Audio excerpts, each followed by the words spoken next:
Good evening, Book Talk, and welcome to the next author chat show in my lineup of live TikTok chats. I am just going to go and find my subject for Pain and Torture, Noelle Holten, and I cannot wait to chat with her. Let's see if she's on TikTok and I can invite her. Oh, there she is. Invite. And then we can get on with our interview, which I'm really excited to talk. There she is. Hello. How are you? I love your crown. I want one. I have too many. I love them. Yeah, this is my newest one. My husband actually ordered this one for me, so he can no longer complain about my crown addiction. It looks great. So I was just going to introduce you for those of you who don't know. This is the lovely Noelle Holten. Am I saying that right? Holten? That's right. Yep. Who is an author of awesome serial killer books and also a publicist for Bookshore. So I cannot wait to dive into everything new. Tell me, what came first, author or publicist? What came first? I was a publicist first. I was a probation officer for 18 years, and I left that in 2017 when Bookshore offered me a full-time post. I was doing kind of freelance in the evenings after work. I would do some book tours and stuff for them, and then Kim, my fairy godmother, I call her. She asked me, would I consider coming to work for Bookshore full-time, and I thought, working a very stressful job with murderers and rapists versus working at a publisher. It was a no-brainer. So yeah, I came and worked. I started working at Bookshore in July. So it's obviously you have this long career as a probation officer. Were you reading and writing alongside that? I mean, had you always had your bookish interest while that was going on? I've always been an avid reader. So I was reading like Nancy Drew and the Hardy Boys and horror and true crime, from about 7, 8. I started horror about 11, I think, and true crime maybe 12. So yeah, I've been reading all my life. And I was in high school, I did a couple of creative writing courses, and I had this teacher, I wrote a short story, and I had this teacher who had said to me that she wanted to submit it to a magazine because she thought it was really good, but she wasn't sure if I wrote it. And that kind of knocked my whole writing confidence, and I never thought about writing after that until I turned 46, and I started hanging out at like crime fiction festivals, and I had a blog. I started my blog, Crime Book Junkie, and people said, have you ever thought about writing? And two of my friends, Michael J. Malone and Graham Smith, who are both authors, they run a writing weekend retreat called Crime and Publishment, and I saved my money, and I went, and then I wrote my debut novel. So wow, what a story! What a story! So the fact that you write crime and serial killer crime, do you think? I mean, you said you started horror at 11, so I get that because I also did. Do you think that's just always been your genre, or do you think your job influenced the genre that you wrote? I actually think my reading probably influenced the job I went for. Yeah, because I've always been interested in mystery and solving crimes, and I had wanted, before probation even came into the picture, I was debating. I applied to the police and I applied to probation, and probation came back to me first, so that's the avenue I went down. But I always knew I wanted to work in the criminal justice system, and I think that came from my love of detective and crime fiction. Yeah. So, and how long have you been in the UK? 22 years. Wow. Yes. Will you ever go back? No, probably not. I think I've almost been here as long as I was in Canada, because I was actually born in Ireland but raised in Canada. And most of my family are over in Ireland, bar my brothers, my sister, and my mom. They're still in Toronto. and it's just cheaper for me to visit when they go over to Ireland. So, and as for moving back, my life is here now. I've got a house, I've got my career, and I'm not ready. I'm 50. I just turned 50, so I'm not about to start over again. My face, you do not look anywhere near 50, honestly. Oh, that's filters. I would die without my filters. I'd look like 80. That's one of my favorite things about TikTok is that you never need to put on makeup. It just does it for you. So exactly. Incredible. I die when I have to do it on something else like Facebook, and I'm like, where are the filters? I know. We'll have to do like a YouTube recording or a Zoom, and I'm like, no. And then I'm like, full makeup, oh man. Oh, I love that about TikTok. I do. So tell me how you got into doing your freelance stuff. Was it with Bookouture from the beginning? Yeah. They're not. I mean, they've only been around for 10 years. 6, 7 years. No, I think it's they were probably 5, maybe 8 years. They haven't been. Oh, so that it's not. They've not been around, but they're considered the digital publishing house here. Absolutely. Yeah. So tell me how you first got involved with them. I started my blog in 2015. I had just come out of a really horrible, abusive relationship, and I started connecting with people again because I really had no social circle or friends other than, going to work and seeing the people there. So I joined a few Facebook groups and book clubs, and I started connecting with people and started my blog. And while I was doing my blog, I came across blog tours because I'd never heard of a blog or blog tours before.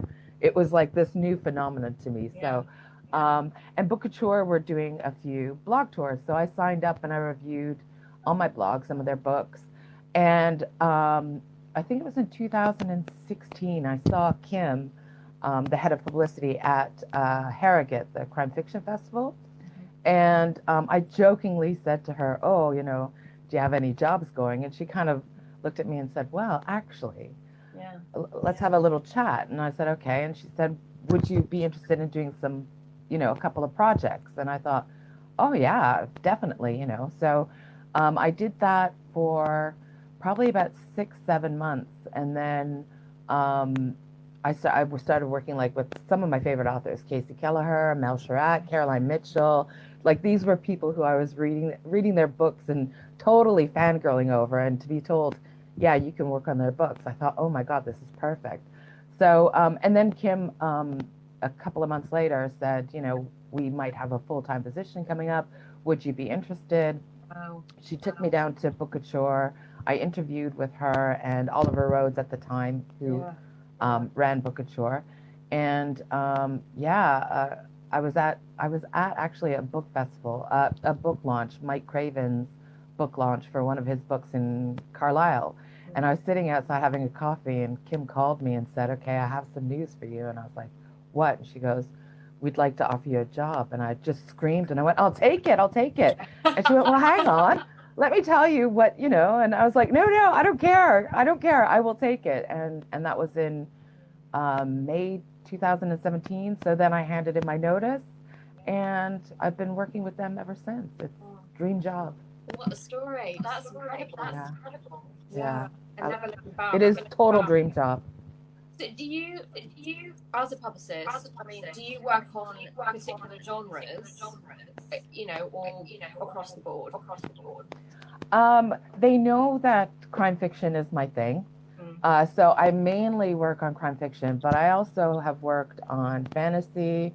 I've worked on historical fiction. I've worked on women's fiction, rom-com. And that's what I really like about Bookouture, because it gives me, I probably wouldn't have gone out to buy those books and read them, but because I'm doing the work on them, I read every book that I publicize. So because of that, I've just been able to read a lot more across genres than I probably would have had I not been working there. So if you read every book that you publicize, how many books are we actually talking about, let's say, a year? A lot. I probably one year I read 121 books. Wow. And I just have to clarify for people, because I think people sometimes get confused. They think that because I'm a publicist, I get to read books all day. I read the books in my own time. It's not during working hours. There's like tons of other things to do. But yeah, it's probably about 121 books one year. And that was just the books that I worked on. I think we published over 300 that year. So yeah. And do you get to read stuff that you want to read on top of that, or is it not possible? I do. I don't have to read the books. I can read the synopsis and I can get a gist. But I mean, I like the books that I work on, so I'm quite lucky that way. But yeah, I can read. I don't sleep very much. I get maybe 1 or 2 hours sleep a night. So I tend to do my writing right after work. And then the evening is for reading and blogging and all that other stuff. So yeah. Wow, that's incredible. That's incredible. Gosh, amazing. So tell people, as a publicist, then, give us a little summary of what your role is, what you do day to day. Okay. It can change day to day, but basically I have a list of authors that I work with, and I think at the moment I'm probably working with about 70 authors. Maybe a little less now because we've just taken on a new person, Jess Reddit. What a perfect last name she has for publicity. But yeah, so it might be a little less. So basically what I'm doing is in the run up to their publication, I'm organizing their blog tour.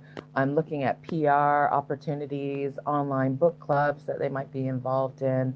I'm dealing with any queries or questions that they might have. Sometimes they send me emails that come direct to them, so I deal with that. I chat to them about what they want to do for their publicity. Because we're a digital publisher, we mainly focus on the online activity. We don't do traditionally published type publicity. Yeah, you're not going to get a basket with books and stuff from us because we're focusing on the ebook sales.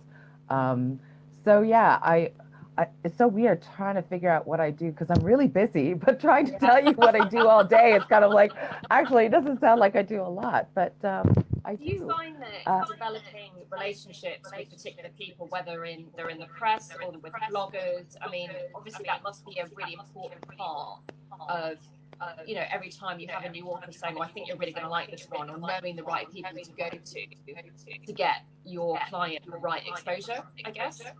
Yeah, absolutely. And that's a good point. We kind of have to start forging those relationships quite early on. And you kind of have to be thinking ahead about the authors that you're working with and go like, actually that person there would be someone really good to connect with. And it's not kind of like, we want that connection to last a long time. So you build that relationship over a couple of months. What can I do for them? Like often because I'm a blogger, they might have a book, for instance, that they'd like me to read if they run a podcast. So I'd read and review their book, and you kind of build up that relationship so that you have it in the bank for another time or for someone else. And it's one of those things where you have to kind of nurture it. It's not a kind of, I'm gonna, what can you do for me, and I'm not going to do anything for you, because it's a business, and people are precious with their time, and rightly so, because you don't have a lot of time these days.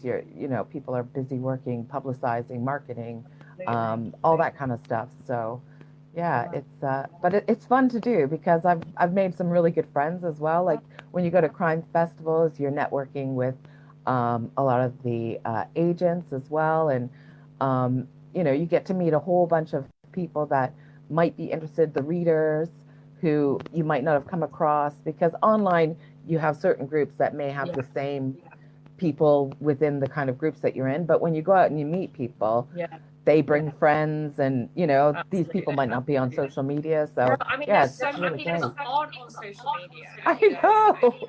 Don't even know about social media, and who are huge readers. So absolutely, yes, very true. so I'm wondering, as you work for a digital house, do you have any insight into what genres do well digitally? I have my suspicions, but I'm wondering what you might think. Well, I don't have any like analytics or anything to back up what I think, but from what I see, I mean, I definitely think crime is a big genre that does well digitally. I think that romance does well digitally.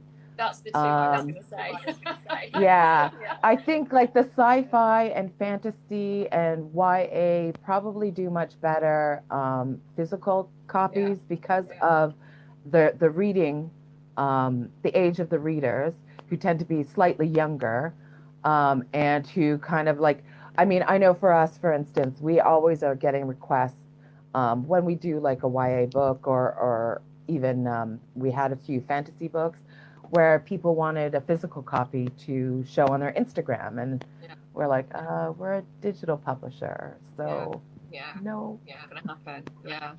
No, that was my I think with crime and your books as well, you know, a lot of crime, you know, are series. And I think that lends really well to digital. Just being, I've just seen so many. You know, some people have like 20 books in their so with your serial killer series, is that complete now, or are you going to write more books to that? Because I noticed you've got a new one coming out, but it's not connected. Oh no, yes, you're right. My next book, I can say the name because it's up for pre-order. It's called The Hostel. You're the first person I've told.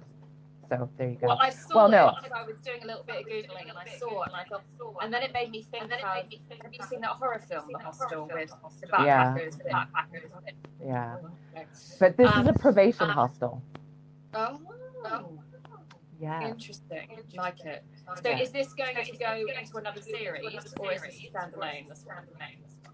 It is a standalone, but a couple of my beta readers were kind of wondering, would I carry on because of just some of the things I said and some of the characters in there. I suppose I could make it into a little series, but they would all be, it would be a series in the sense of same characters, but different jobs, if that makes sense. Stuff going on. Yeah. So with your series, is it 5 or 6 books you've got in that? I have 5 books at the moment. Yeah. So did you know it was going to be 5 books when you started writing that? I had actually 4 in my head when I started writing it. And then as I started writing the second and the third, 2 more book ideas came out. So that was the 5th one. And I have an idea for a 6th book. I just don't have a contract for it yet. Oh, and I love the colours. I love everything about it. It looks fantastic. Can't wait to dive. I love it. So how did you first come to the actual writing? Obviously, you loved horror and crime and everything since you were young. But how did you actually think, I'm going to write a book? Tell me about that journey.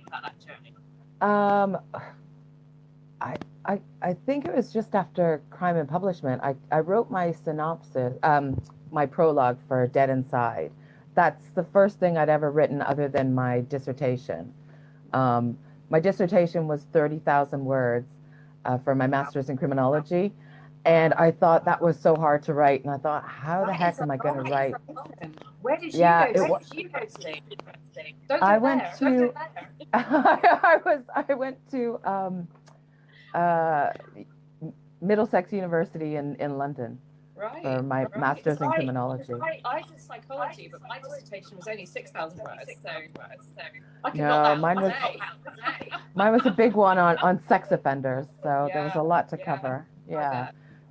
So I didn't think I could write, a full novel, but I went to that writing course, Crime and Publishment, and I had my prologue, and I wasn't going to show anybody. I just kind of wanted to see what people were doing, and a few of my friends who were writers were like, why don't you just give it a go? What have you got to lose? Because one of those things in my head, I always thought I would love to write a book, just a book. Doesn't have to be published. I just want to write something. So when I came home from that was on a Monday, and I think about 11 weeks later, I had the first draft for Dead Inside done. Wow. And then I just ignored it. I stuck it in a drawer. I didn't even edit it. I left it, and I just went back to blogging, happy to blog and do all that. And then come October, I thought, oh, I should probably edit this. So I did my own edit, and then I sent it out to be professionally edited because I was going to Crime and Publishment again in March the following year. Okay. And at Crime and Publishment on the Sundays, you have an agent or a publisher. It goes opposite years. So that year, I knew that Karen Sullivan from Arenda Books was going to be there, and we get to pitch to them on the Sunday. So yeah, I went and I pitched my book, and she gave me one of the red cards, which meant, yes, please submit. So I submitted to Karen, and that kind of gave me a real motivation. I thought, oh, okay, well, if she was interested in it, maybe other people might be interested. So was this like a standard live that you had to get your elevator pitch down and all that? Yeah. And the thing was, the day before, I think it was, or maybe it was a Friday, because it runs Friday to Sunday, Karen teaches, or the publisher or the agent who goes, they will teach a bit about what they expect, how they like their pitches. So then you get to go away and kind of take on board what they say and pitch to them the next day. Wow. So yeah, it's a bit like, oh God. So yeah, then I just that stuff. I mean, it was. It was. Once you do it once, and then you learn, and then you get better and better. Yeah, I mean, terrifying experience. When I went to Harrogate that year, I made up these little flyer things because I really hate speaking. I get really nervous, and it's really bizarre. I don't know why. People say to me, oh, you're so confident. And I think, oh my God, like right now my armpits are sweaty. No. I'm so nervous. And I'm just online. It's just like, oh. So I made up these little flyers with a kind of synopsis and my contact details. And I was going around to agents and publishers at Harrogate, and an editor who used to work at Bookouture introduced me to Finn Cotton, who worked at Killer Reads, which is now HarperCollins One More Chapter. And she was like, pitch your book. So I kind of nervously went up to him, and Martina Cole had actually read my book at this time. So I was like, wow, Martina Cole read my book, and this is what she said, and here's the synopsis, and I just then walked away. I was just like, oh my God. So then the Monday, that was on a Saturday, and then the Monday, he rang me and said, can you send me your full manuscript? And I was like, yeah, sure. So I sent it to him. And then that week I sent it to about 4 or 5 other publishers and a couple of agents. The following Monday, Killer Reads made me an offer. And then I got 2 more offers that week. So I was like, oh my God. And this is all done without an agent. Yeah, That's without an agent. Incredible. Yeah. So then I kind of left them all dangling, because I was like, even though they said don't say anything to anybody, I was going around telling everybody, going, what should I do? What should I do? And then I waited till about August, because they were like, make them wait. They want you. And I just thought, yeah, they want me. They want me. So, and then I accepted Killer Reads, because I could tell that Finn had a real passion for the story, and his suggestions made sense. And yeah, so it was really good. Yeah. So do you have an agent now? No. No, so you just, I mean, why bother? You've been able to do that. Yeah. Incredible. I think an agent is one of the, like, I wouldn't dismiss an agent. If someone was interested in me, I would kind of absolutely listen to what they're saying. Yeah. But I think I personally don't know if my books are what the big 5, Hachette, I think they're more fitted towards, like the One More Chapters or HQ Digital, the smaller commercial imprints. So, and you don't need an agent for them. So I'm thinking, why am I going to pay someone to do something that I can do myself? Yeah. But like, if there's any agents out there, totally call me. Well, I think, if you're confident in negotiating contracts and you know your work and you know what the deal should be, then have at it, Yeah. I am in quite a fortunate position because, everybody at Bookouture were really great when I was asking for advice on, does this make sense, or what do you think about this? So I'm in quite a fortunate position because I know people within the business who I can ask. And I know not everybody's in that position, but I would, people would come to me and ask me questions, and I'm always happy to help, because an agent isn't everything. You do not need an agent to get published. No, but also, and if you do go without an agent, like in the UK, you can become a member of the Society of Authors, and in the States, it's the Author Guild, and they will look over contracts for you and tell you what to try and negotiate and things like that. So if you wanted to do it without an agent, but you wanted to have advice, that works too. And they're not expensive, I think. No, they're not. They're well worth the money you pay. Absolutely. Yeah, absolutely. So, tell us about your first book in this 5-book series. Tell us what it's about. Give us a little elevator pitch. Okay, Dead Inside is about Lucy Sherwood, who is a probation officer by day, and she works with domestic abusers and other violent criminals. And by night, she goes home to an abusive husband. So people on her caseload start dying, and questions arise. And that's where DC Maggie Jameson, she's kind of introduced in the first book, because she's the main police throughout the series. And she's new to this. Lucy works at, it's a multi-agency team, the Domestic Abuse and Homicide Unit. Right. And this is longer than an elevator pitch, I know. No, it's fine. So she comes to work in this new thing, and she's kind of questioning, she has these kind of concerns about Lucy and wonders what the heck is going on with her caseload. Why are these people dying? These men are dying. And then Lucy's husband dies. And that's not a spoiler. It's on the back of the cover. So it's no shocker there. Then they're kind of, the team work together, because all my series is based on a multi-agency teamwork rather than just the police. So social care, housing, probation, all the various agencies become involved and kind of feed into the police investigation to solve these murders of domestic abusers. You have all that knowledge.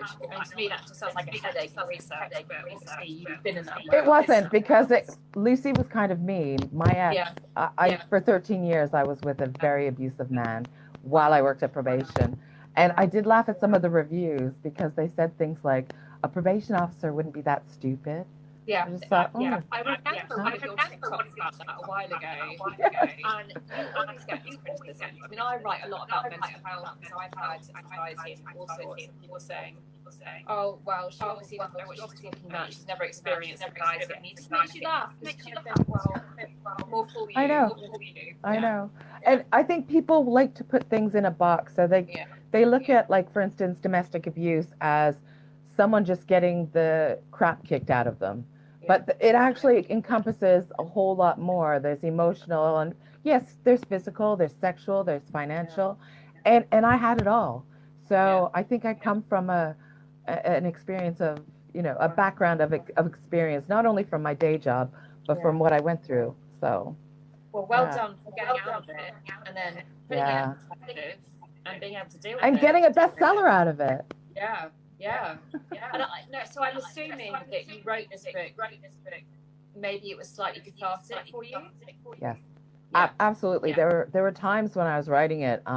It was really emotional, but it was such a big release as well. Yeah. And when the book was first published, and people would ask me to read the prologue, once I broke down crying. In front of, I had to open up for, well, I didn't have to. I was asked if I could, and I, of course, accepted, to open up for Ian Rankin and Nicholas Sturgeon to a sold-out, audience to read the prologue. And I got right to the end before my voice started cracking. So it took me a while before I could read it without feeling really emotional. But now I'm fine, because I've kind of moved on. That was great therapy. You just get out all those feelings and it's kind of like, okay, that door's shut now. Incredible. So as this first series is based on your life, let's say, this new book, I mean, how would you come up with new ideas? Or do you think they're still reflective of things that you've gone through? I think some of it's inspired by the work that I did over 18 years, for sure. Like the second book, for instance, was loosely based on a case that I had when I was a trainee. There were things that changed. It's not the exact case, but I kind of went at that one step further. What if? So there are definitely things from my own experience, like the hostel, for instance. This is my little elevator pitch for the hostel. It's 4 killers, 1 victim, no witnesses. Okay, so it's a probation. Yeah, it's a probation hostel. So obviously it's like a house full of killers, but it's in a community, a neighborhood, and a murder happens there, and then you're kind of like left wondering who done it. Yeah, who done it, and there's a couple of twists in there, and that just was an idea that I just thought, oh, how cool would that be to do a story about a probation hostel, and what would happen. So yeah.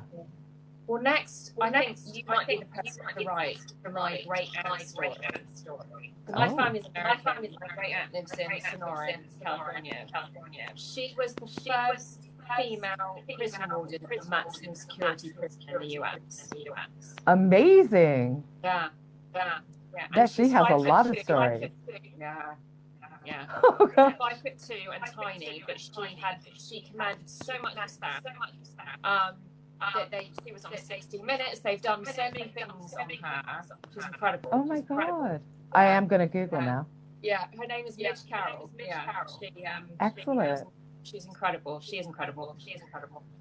I keep thinking I should write the story, but I think you're far more appropriate. No, we could co-write it. Yeah. That would be fun. Yeah. We can mix a little fiction into the reality of it. We could. So tell me how you approach writing. Are you a plotter or a pantser? Total chaotic mess. I guess I kind of plot a little bit. Like I know, for instance, what's going to happen, but I don't kind of map anything out. A lot of the time, the ideas in my head as I'm writing change anyways, which is why I probably don't plan out.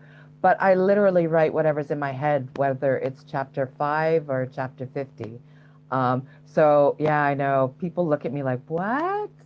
Yes, whatever's in my head.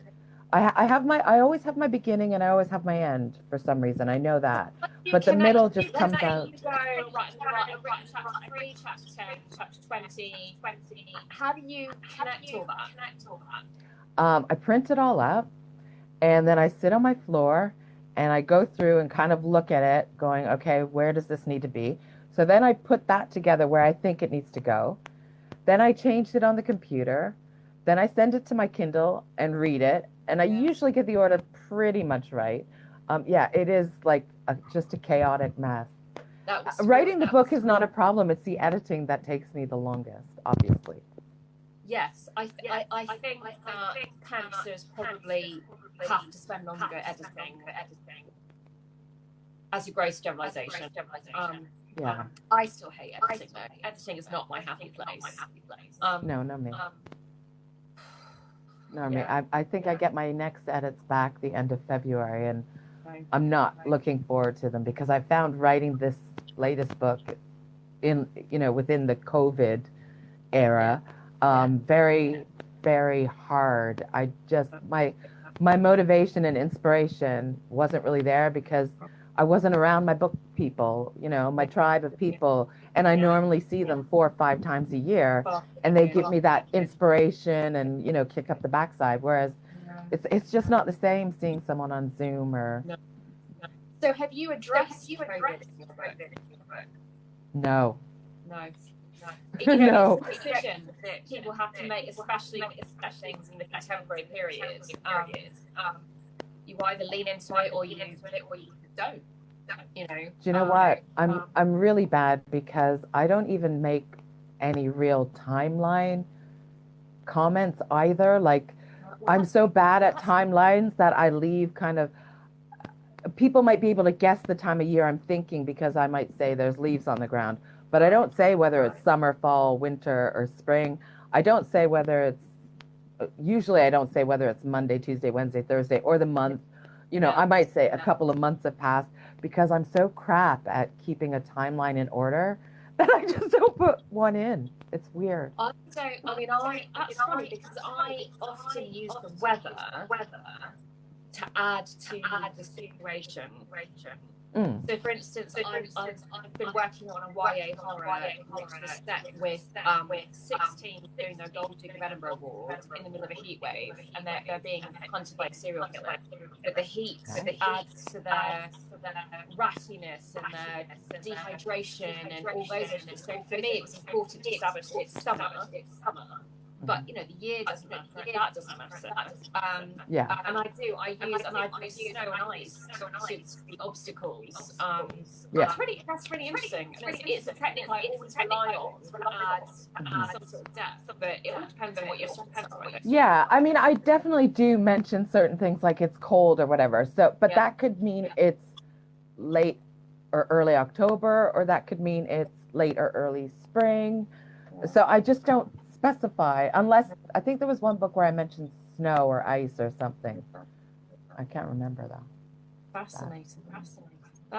So let's talk about book talk.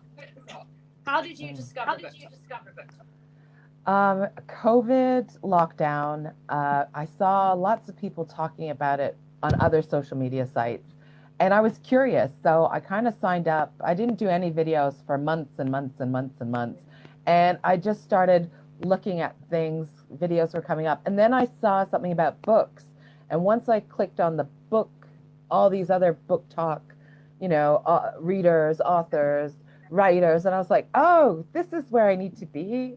So that's how it came about. And I don't think I started posting videos till probably about 6 months after I joined, and even then I was like, oh, I only posted like maybe once a week, and I just didn't know what to do or say. And sometimes I still don't.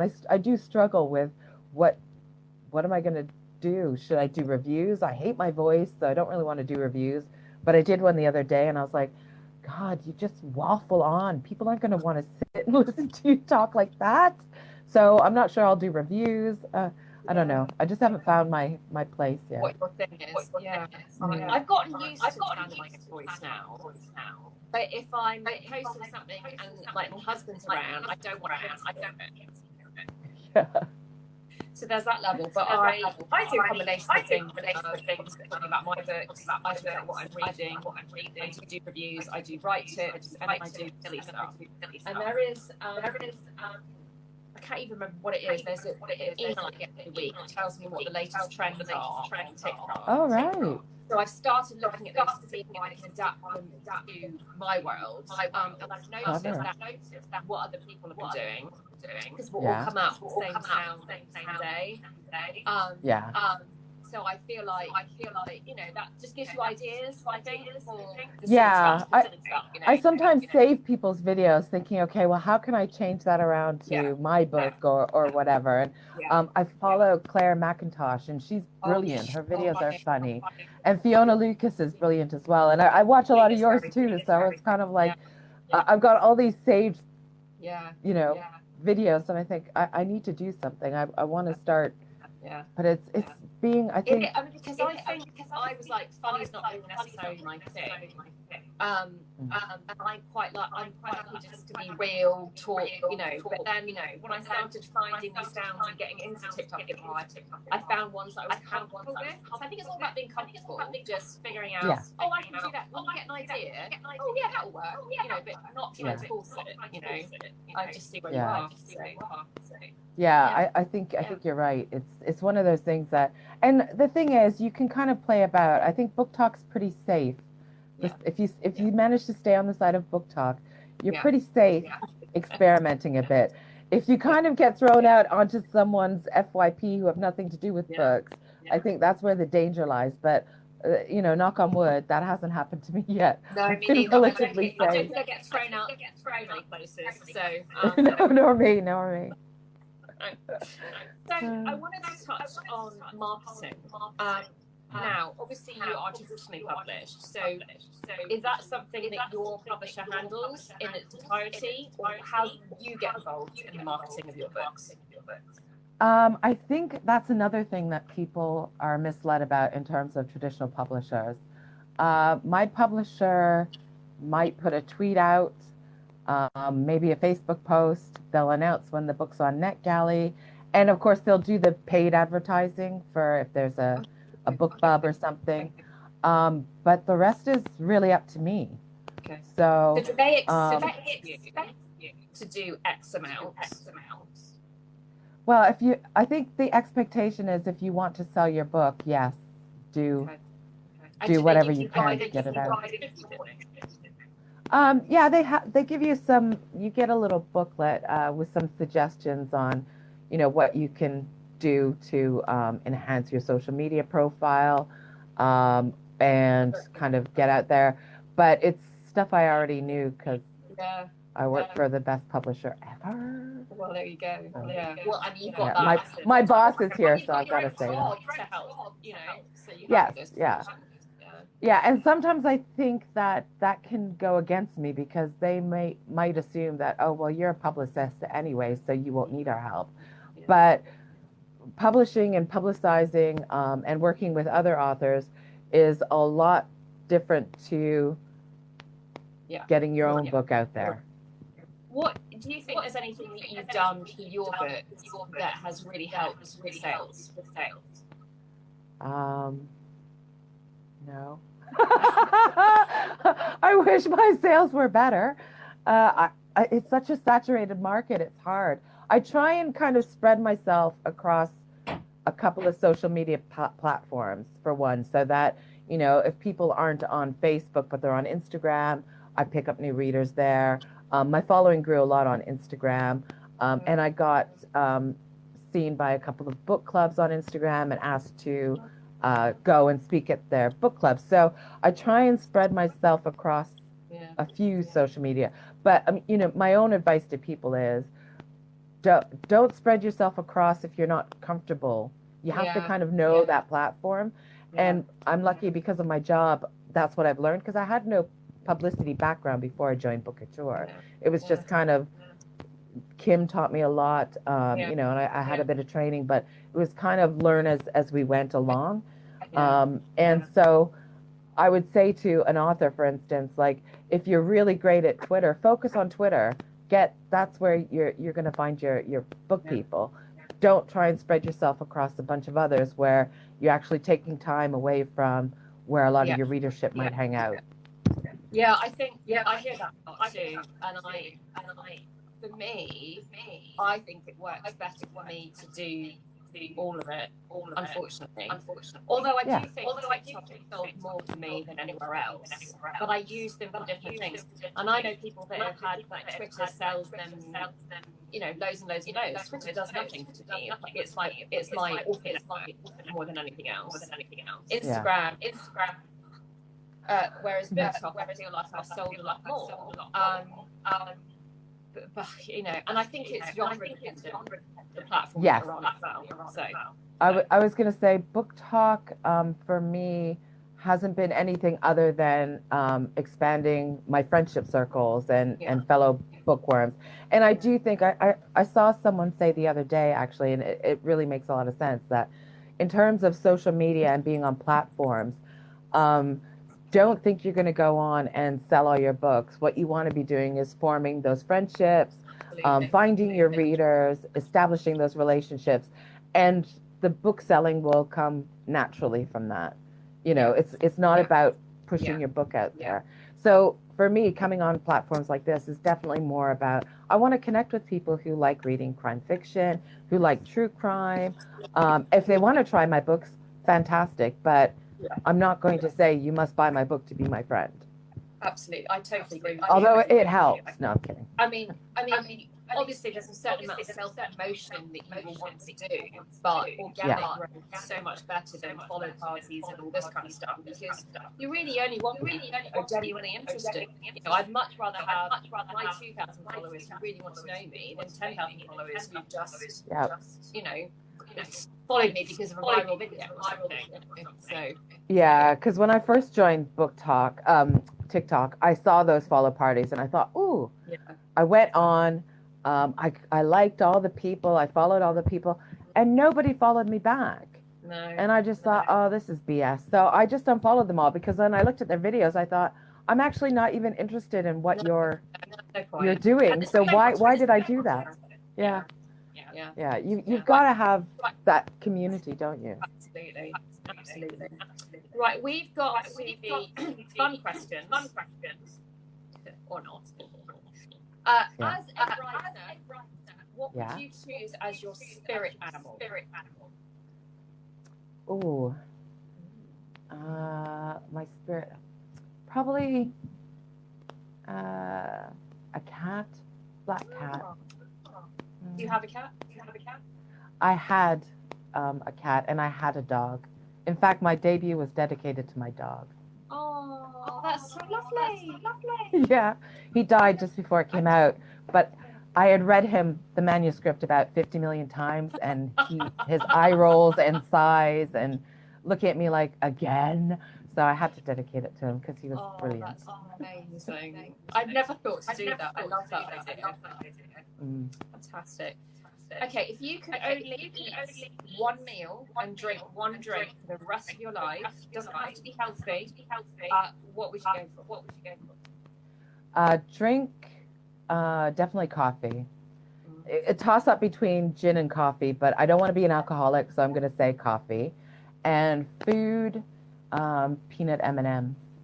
I see, you're quite similar to me, because I do want to be an alcoholic, so I just went for Sacco. And then I love peanut M&Ms, but I went ice cream. So I feel like we're quite similar. Yeah. Gin's good too, though.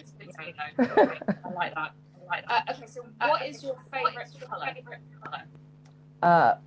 I've got two. I love black and I love maroon. Nice. Or wine. I don't know. You call it wine. Yeah, no, it's good. It's good. Yeah, maroon's a good colour. Okay. Marvel or DC? Ooh. Do you have an opinion? Marvel, probably. More Marvel. Yeah. I agree. Yeah. Okay. What 3 books would you take to a desert island or give to an alien? 3 books to a desert island. I would have to take Dostoevsky's Crime and Punishment, because it's one of my all-time favorite books. I think I'd also have to take Bridget Jones's Diary, because I just love that book. It's so fun, and so relatable. So I would definitely take that book. And I don't know for a 3rd book. I think it might have to be a Stuart McBride, because they're big, massive books. Yeah. And they're great crime thrillers, but I don't have a specific title. Yeah. Okay. And what about an alien? What should read? Any one of my books. Yeah. Love it. Absolutely. Yeah, I don't know. Yeah. That's good. All right. Last question. Have you got any talents that would help you survive the Hunger Games? Oh God, no. I would die immediately. Yeah, I don't think I have any sort of talent. Maybe boring them to death. I don't know. That might work. Yeah. That's probably. Yeah, no, I don't think I've got many. I mean, I think I can swim. Yeah, I could swim. I can scream, when I'm scared. But you know what? I think when I'm scared, you think you can scream, but actually what comes out is just you know what I mean? Like you don't, it's really weird. Your body goes into this really, because I have been scared at times and I just think, why aren't I reacting properly? My head is telling me what I should be doing. So I think I would be rubbish at those things. I kind of just go, just kill me now. Whereas other people are like, right, we've got to go climb up that tree and turn that branch into an arrow, and I'm just like, so much clearer. And it's when you watch these horror movies and the female that always just lets out that piercing scream. And I don't think I could scream like that if I was paid $1 million. I just don't think I can make that kind of sense. No, I'm with you. No. But also, why do they go and investigate? Can someone tell me, like, in their underwear? Why? Well, what I loved about Scream was it kind of took the mickey out of all those things. Yeah. And I remember at the beginning of the movie, Sydney saying they're always running up the stairs when they should be running out the front door. And of course, she is forced to run up the stairs rather than out the front door. At the front door, It was very clever in that respect, and hitting all those tropes, you know. For sure. Yeah, it was very clever. So who, as a quick extra question, you said you started reading horror at age 11. Who did you start reading? I definitely started my Stephen King fix at 11. I went through every Stephen King book there was, read them a few times, then I watched the movies. I was a huge Stephen King fan. But I also read, and it's really weird that you asked me this, because I read this book when I was 11, and I was sure it was called The Institute, but I can't find it anywhere. It must be out of print, and it's really an awful book, because it was about these women who were infertile. Well, they weren't infertile. They were doing like IVF treatments because they were desperate for babies, and this doctor was implanting these embryos that would explode and kill them from the inside, and I can't find it anywhere, and I'm sure it was called The Institute. Wow. It's weird. So if anybody has heard of that book or anything like that, tell me, because I'd love to add it to my collection. See, I was similar to you, but I discovered, although I did read Stephen King, I preferred Dean Koontz. Oh, yeah. And I spent my formative years in California, and he lived in the next town over. So when I was reading books, it felt so close. Oh, that's amazing. And I still read everything he writes. He's like my hero. Yeah. Really my hero. So at 10, 11, reading, you know, because where do you go after Nancy Drew? You need the hard stuff. I know. Nancy Drew was great until I was kind of like 9 and mentally above it. I kind of thought, well, actually, why is Nancy doing all this crap? Like, where's the real stuff? I need the real crimes, and then of course true crime came along, and my parents were very afraid and worried for me, but it worked out well. And I always love what I think about Dean Koontz is the supernatural elements, because I love supernatural. I love a bit of supernatural, paranormal. I know not a lot of people like crime and paranormal, but I really do like it. If it's done well, if it's done where it's kind of everything's fine, and then the end it turns out to be paranormal or supernatural, then I'm a little disappointed. But if it's kind of woven throughout, it's brilliant. There's a fantastic book I read a few years ago. So a British guy called Jason Arnott, who writes for Doctor Who, actually. He wrote a book called The Last Days of Jack Spark. I still think about it. So it is. I wouldn't say crime. It's probably more of a supernatural mystery, ghost mystery. But it blew my mind. I've never read anything like it. Excellent. I shall be going to get that. It's incredible. And apparently Ron Howard's got the movie rights. Ooh. But I haven't heard anything about when but it can take about 8 years for that to happen. But I was first in line to watch this. Oh, be incredible. Absolutely. Oh, well, you've sold it to me, so I know. I'm going to go check it out. It was so mind-blowing, so clever. Really, I love books like that. I love I've been spending my time since figuring out, because I wanted to do a ghost book, but I want to make it fresh and unique, and I'm trying to figure out how I can make it as clever as this, and I'm not there yet. Don't you hate that, though? I know, I don't know, maybe it's since I started writing, but I read books and I think, oh my God, that is so clever how they did that. I wish I could do that. Whereas before I wrote, I think it was clever, but I'd have no other interest. It's just like, oh, that was really good. Next. Yeah. But yeah. Absolutely. I will get there one day. It was like I spent 5 years trying to figure out an angle into a vampire book. And I knew I wanted to write a vampire book, but I couldn't find a fresh angle. And it, but I did. I kept thinking about it. And I got there and I found my story. So we'll see. We'll see where that goes. I'm editing that at the moment. Yeah. Are you? Have you seen that Bookouture are launching a science fiction fantasy kind of new little group? No. You might want to submit when. No. Well, vampires. You might want to. Yeah. Put your vampire book in. They're very popular. Yeah, it does need work. It needs world building. That's okay. We're still building the little group, so there's still time. We haven't hired anybody yet for it, so work on that. Hire me. Yeah. Have you applied? I can send you the link. Do send me the link. That would be awesome. Yeah, I'll send you the link. I would love that. That'd be incredible. Excellent. Yeah, we're looking for a commissioning editor. So. Right. Yeah. So do you not need an agent to apply? You don't need an agent, do you, to apply to Bookouture? No. No, we have agency submissions, but I don't think I could send it in without her doing that, and then she won't send it in until we've edited it. So you know. Yeah, but that's fine. Just mention Bookouture. She might want to check us out. Yeah, I will. Excellent. Well, thank you so much for chatting to me. It is Thank you. It is so much better because obviously we know each other on TikTok, and it's so lovely to chat and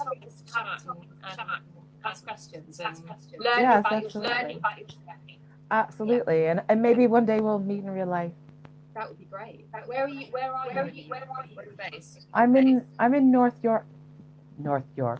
Warwickshire. So I'm kind of near Stafford, Birmingham, but I go to a lot of crime fiction festivals, and I'm also going to a sci-fi con in November. It's I can't remember where it is, but it's by the coast, by the sea. Yeah. That would be up my street. Yeah. I will do. Yeah, that would be fun to meet.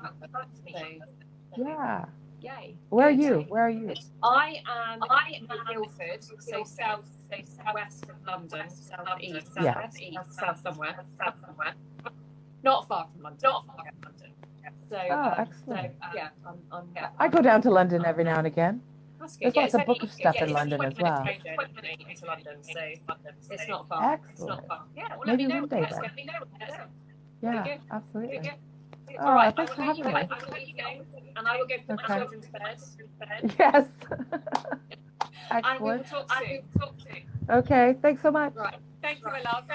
Bye. Noelle Holten, what an amazing human. So author of serial killer crime books and also a publicist for Bookouture. And you heard her, you do not need an agent to submit your manuscript to Bookouture. So if you are interested, they do most genres, but they are digital only. So keep that in mind. And look out for the replay on my YouTube channel. Take it.